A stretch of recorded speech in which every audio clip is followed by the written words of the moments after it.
2026లో అస్సాంకు చెందిన 4 సాంప్రదాయ ఉత్పత్తులకు జిఐ ట్యాగ్లను పొందే ప్రక్రియను ఏ సంస్థ ప్రధానంగా సులభతరం చేసింది అని అడుగుతున్నారు. సో రీసెంట్గా అస్సాంలో 4 ప్రోడక్ట్స్కి GI tag లభించిందనమాట.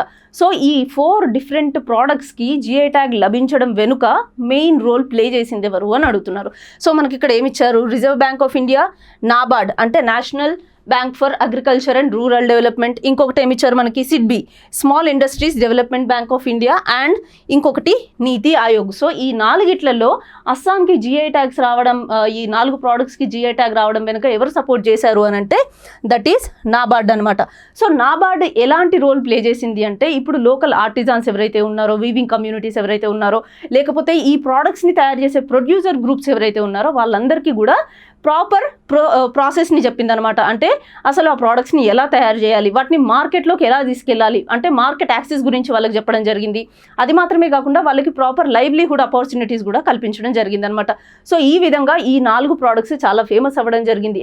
And more over ఈ ప్రోడక్ట్స్ ఎప్పటి నుంచో ఇయర్ ఓల్డ్ ట్రెడిషన్స్ అనమాట. ఇవి ఇప్పుడు పుట్టుకొచ్చినవి కాదు, ఎన్నో ఏళ్ల నుంచి ఈ ప్రోడక్ట్స్ అక్కడ తయారు చేస్తూనే ఉన్నారు. కానీ రీసెంట్గా నాబార్డ్ చొరవ తీసుకోవడం వల్ల ఈ ప్రోడక్ట్స్ యొక్క ఇంపార్టెన్స్ అందరికీ తెలిసిందనమాట. సో మరి ఆ 4 ప్రోడక్ట్స్ ఏంటో చూద్దాం. So Karbi Anglong handlooms, dhurrie handlooms, bamboo craft and Bihu pepa. So Karbi Anglong handlooms, so Karbi community వాళ్ళు వీటిని తయారు చేస్తారనమాట. సో ఇందులో ఈ హ్యాండ్లూమ్స్లో ఏంటంటే ఇది కూడా చాలా ఏళ్ళ నుంచి వాళ్ళు తయారు చేస్తున్న టెక్స్టైల్ ప్రోడక్ట్ అనమాట. సో దీంట్లో డిఫరెంట్ మోటివ్స్, కలర్స్, మంచి వైబ్రెంట్ కలర్స్ని యూజ్ చేసి వాళ్ళు ఈ హ్యాండ్లూమ్స్ని తయారు చేస్తారు కర్బీ కమ్యూనిటీ వాళ్ళు. అండ్ డ్యూరీ హ్యాండ్లూమ్స్, సో డ్యూరీ హ్యాండ్లూమ్స్ కూడా అక్కడ లోకల్గా ఉండే డ్యూరీ కమ్యూనిటీ వాళ్ళు తయారు చేస్తారు.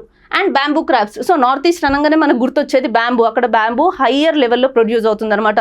సో అక్కడ అస్సాంలో ఉన్న వాళ్ళు ఏం చేశారు అంటే ఆ ప్రొడ్యూస్ అయ్యే బ్యాంబూని ఏదైతే వాళ్ళు కల్టివేట్ చేస్తారో దాని నుంచి డిఫరెంట్ ప్రోడక్ట్స్ని తయారు చేసి మార్కెట్లోకి తీసుకురాబోతున్నారు అనమాట.